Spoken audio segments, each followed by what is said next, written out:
अभी कई लोग गुटखा खा के अभी कई लोग गुटखा खा के अभी कई लोग गुटखा खा के बात तो कर देते कि ओलंपिक मेडल है, हमारे पैसे भी दो, ये वो दो।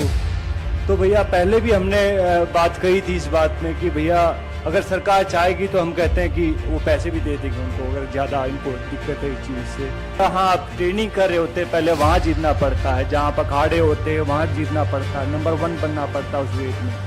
फिर जाके आपको डिस्ट्रिक्ट में ट्रायल होती है कि लाइक भैया मैं भिवानी का रिप्रेजेंट करता हूँ तो मैं यहाँ पे ट्रायल दूंगा, वहाँ 4-5 अकेडमी और होती है वहाँ जीतना पड़ता है। फिर जाके स्टेट में जीतना पड़ता है, फिर जाके नेशनल में जीतना पड़ता है, फिर जाके एशिया में जीतना पड़ता है और फिर जाके ओलंपिक में जीतना पड़ता है, तब जाके ओलंपिक मेडल आता है।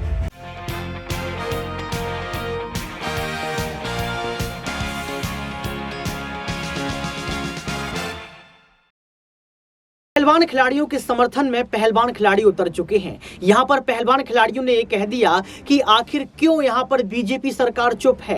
पहलवान खिलाड़ियों ने ये कह दिया कि एक तरफ आप मेडल की तारीफ करते हैं, तस्वीर को क्लिक करवाते हैं, लेकिन जब हम लोग ही खतरे में है तो कहीं ना कहीं आप शांत हो जाते हैं। विजेंद्र सिंह ने सवाल खड़े कर दिए, बीजेपी सरकार को चुनौती दे डाली और ये बता दिया कि आखिर पहलवान देश के लिए करते क्या है। नमस्कार, आपके साथ मैं हूं ऋतिक सविता। स्वागत है आपका नेक्स्ट 9 स्पोर्ट्स में। दर्शकों, आप विजेंद्र सिंह को सुनिए जो कहीं ना कहीं यहां पर अपनी बात को रखते हैं, केंद्र की सरकार पर जो है जमकर सवाल खड़े करते हैं। दीपेंद्र जी ने बताया कि हरियाणा के जो लड़के लड़कियां हैं कितनी मेहनत से ओलंपिक में मेडल जीत के लेके आते हैं, लेकिन जैसे ही मैंने कल न्यूज़ देखी कि हमारी बहनें साक्षी और विनेश फोगाट अपने मेडल गंगा नदी में बहाने जा रही हैं, तो मेरे को एकदम मोहम्मद अली साहब की याद आ गई। मोहम्मद अली साहब जो एक मशहूर मुक्केबाज रहे हैं, जिनको कैसियस क्ले के नाम से जाना जाता है।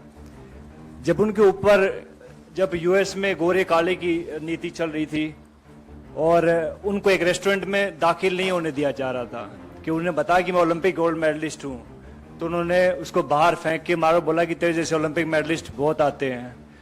तो इस बात से आहत होके वो उसने अपना ओलंपिक मेडल ओहियो नदी में फेंक दिया था। और उसके बाद जो क्रांति आई थी पूरे यूएस में, और आप देख सकते हैं कि यूएस दुनिया का सबसे नंबर 1 मुल्क है, तो ऐसे लोगों की वजह से वहाँ के लोगों ने उन लोगों का साथ दिया कि भैया नहीं, रंग भेद नहीं है, हमें नहीं अलाउड है। लेकिन हमारे यहाँ उल्टा होता है।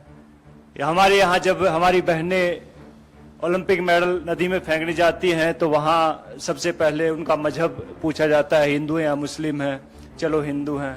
फिर उनको कास्ट में बांट दिया जाता है, अच्छा तुम जाट हो, अच्छा ये वो है, ये वो है, ये वो है। तो बहुत सारी चीजें, फिर उसके बाद जो उनकी आईटी सेल एक्टिवेट हो जाती है, फिर बहुत सारे लोग आते हैं कि गंगा मैंने ट्विटर पे देखा है, बिकॉज आईटी सेल की जो टीमें होती हैं कि हम आपको यहाँ प्रभावित नहीं करने देंगे, इससे हमारी गंगा नदी दूषित हो जाती है। तो ये देखकर बहुत दुख होता। बहुत सारे लोगों को नहीं मालूम होता कि ओलंपिक होता क्या है। आप लोगों को भी नहीं मालूम होगा, बहुत सारे नेता लोग हैं उनको भी नहीं मालूम कि ओलंपिक होता क्या है। पहले जहां आप ट्रेनिंग कर रहे होते पहले वहां जीतना पड़ता है, जहां पर अखाड़े होते हैं वहां जीतना पड़ता है, नंबर 1 बनना पड़ता है उस वेट में। फिर जाके आपको डिस्ट्रिक्ट में ट्रायल होती है कि लाइक भैया मैं भिवानी का रिप्रेजेंट करता हूँ तो मैं यहाँ पे ट्रायल दूंगा, वहाँ 4-5 अकेडमी और होती है वहां जीतना पड़ता है। फिर जाके स्टेट में जीतना पड़ता है, फिर जाके नेशनल में जीतना पड़ता है, फिर जाके एशिया में जीतना पड़ता है और फिर जाके ओलंपिक में जीतना पड़ता है, तब जाके ओलंपिक मेडल आता है। अभी कई लोग गुटखा खा के बात तो कर देते कि ओलंपिक मेडल है, हमारे पैसे भी दो, ये वो दो।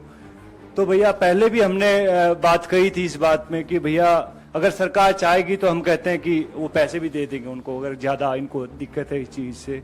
लेकिन ऐसा बन के दिखाओ, आप ऐसा मेडल लेके दिखाओ, उसके बाद आप बात कीजिएगा। तो बड़ा आसान होता किसी के ऊपर उंगली उठाना। तो बहुत कहते हैं कि दुख होता, हमें बहुत गुस्सा भी आता है इस चीज से कि भैया हमारी बहनों का ये हाल इस सरकार ने कर दिया। इससे पहले मैं कई बार सोचता हूं कि अगर कांग्रेस के टाइम पे अगर ये सब चीजें होती तो क्या होता। अपने सवाल पूछे क्या होता। सबसे पहले आई थिंक उसको मिनिस्टर को हटाया जाता, जो भी उसका सदस्य है, जो जहां तक मुझे मेरी सोच है। बिकॉज मैंने राजनीति को जब तक समझ आई है तब तक मैंने बहुत देखा, कांग्रेस को बहुत करीब से देखा है और अभी मैं बीजेपी को देख रहा हूँ तकरीबन 8-9 साल से। तो लेकिन बहुत चेंज है इन दोनों की पॉलिटिक्स में। तो सबसे पहले आई थिंक कांग्रेस उसको निकालते, उसके बाद कहते कि सबसे पहले प्रधानमंत्री या स्पोर्ट्स मिनिस्टर उनसे बात करते, अपनी बहनों से बुलाते कि भैया हाँ दिक्कत क्या हुई, क्या परेशानी है। बहुत सारे लोग कभी कुछ बोलते रहते हैं, लेकिन हम उनके साथ थे, आगे भी हैं और आगे भी रहेंगे। तो मैं चाहूंगा कि विनेश और साक्षी को कहते कि आप लोग सब उनका साथ दें। मीडिया बहुत जरूरी है। आप लोग कहते कि संविधान का चौथा स्तंभ है, तो आप चाहूंगा कि उनको जो सही को सही दिखाएं, गलत को गलत दिखाएं। और मैं हमेशा उनके साथ हूं भैया, एक हरियाणवी होने के नाते, एक ओलंपिक मेडलिस्ट होने के नाते। और ये सब चीजें बिकॉज हरियाणा को हमने देखी है। हरियाणा में जब हुड्डा साहब की गवर्नमेंट आई थी तब ये शुरू हुआ था सब चीजें। उससे पहले कितने ओलंपिक मेडल आए थे भाई साहब? आपसे आने से पहले कितने ओलंपिक मेडल आए थे? बहुत कम आए थे। लेकिन जैसे वहां पे कांग्रेस की सरकार आई, हुड्डा साहब की सरकार आई, तब वहां पे कैश प्राइज मिलने शुरू हुए थे, 31,000, 51,000, 1,00,000 रुपए। और हमारे लिए बहुत अहम होता था वो 31,000, 21,000 और 15,000 की राशि बहुत अहम होती थी। तो रेवोल्यूशन होता है, चेंज होने में बहुत। तो सुना आपने इस वीडियो को सुनने के बाद आपको पता लग गया होगा कि किस तरीके से यहाँ पर आरोप और प्रत्यारोप का दौर शुरू हो गया है। लेकिन इस बीच कांग्रेस पार्टी के तमाम नेता भी जो है खिलाड़ियों को लेकर बात कर रहे हैं। आखिर क्या कुछ कहते हैं कांग्रेस पार्टी के नेता, आप खुद ही सुनिए। आप समझ सकते हैं कि कल जो हमारी बेटियां, हमारे खिलाड़ी अपने मेडल लेकर हरिद्वार पहुंचे,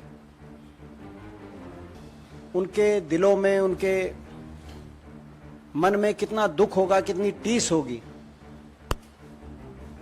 ये मेडल किसी भी खिलाड़ी के लिए उसकी प्राण के समान है। ये उसकी प्रतिभा तप के प्रतीक हैं, उसके परिवार के त्याग के प्रतीक हैं, देश के गौरव का प्रतीक हैं।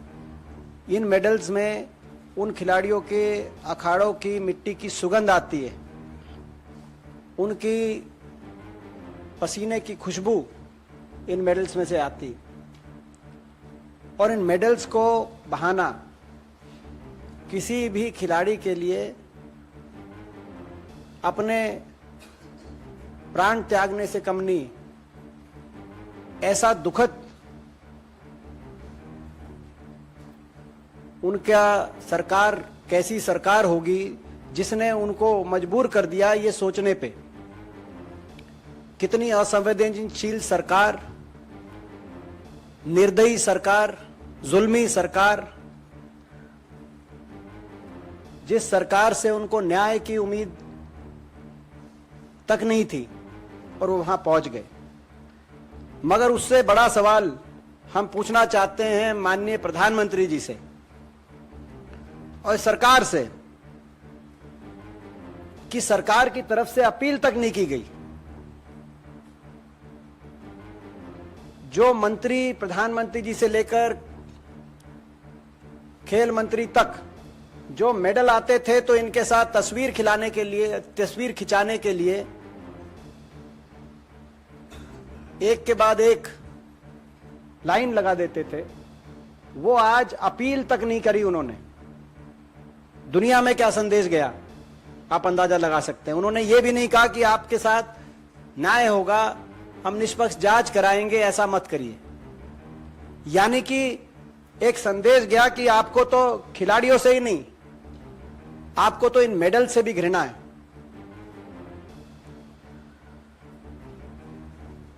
मैं पूछना चाहता हूं इस सरकार से, आप यूनिफॉर्म सिविल कोड की बात करते हैं, क्या वो यूनिफॉर्म सिविल कोड भाजपा के सांसदों और नेताओं पे लागू नहीं है या नहीं होगा? क्या उनके लिए अलग कानून है इस देश में, बाकी लोगों के लिए अलग कानून है? क्या कारण है कि सरकार एक ऐसे आरोपी को, जिसपे साथ साथ हमारी बेटियों ने इस तरह का ऐसे गंभीर आरोप लगे हों, पूरी सरकार भारतीय जनता पार्टी ऐसे आरोपी को बचाने के लिए अपनी पूरी मशीनरी झोंक रही हो? क्या कारण है कि यह केवल पहला उदाहरण भी नहीं है। भाजपा की इस तरह की के चाल चलित चेहरे को हमने पहले भी देखा। हरियाणा के हमारे खेल मंत्री संदीप सिंह, उन पे इस तरह के आरोप लगे हुए हैं, लेकिन वो आज भी कैबिनेट में। और जब भी कभी कोई बात देश में इस तरह की आती है, हाथरस की बात हो, कठुआ की बात हो,